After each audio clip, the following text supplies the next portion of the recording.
In this video, you will see how to remove grid lines in Excel. To remove the grid lines in Excel, you need to click here on the View tab. The option to remove grid line is available under the View tab. After clicking, you will see here the option of grid lines.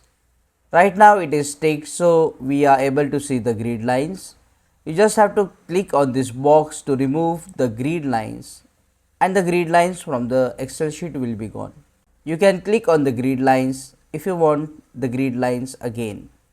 Alternatively, you can also go to the Home tab and you can select the number of cells or the area of which you do not want the grid lines, and then go to the field color option here and select the color white.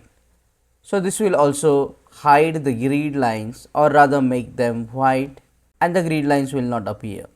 Click on that like button, comment below and let me know if this video solved your problem. And don't forget to check out these useful videos if you want to learn Excel quickly. See you again in the next one.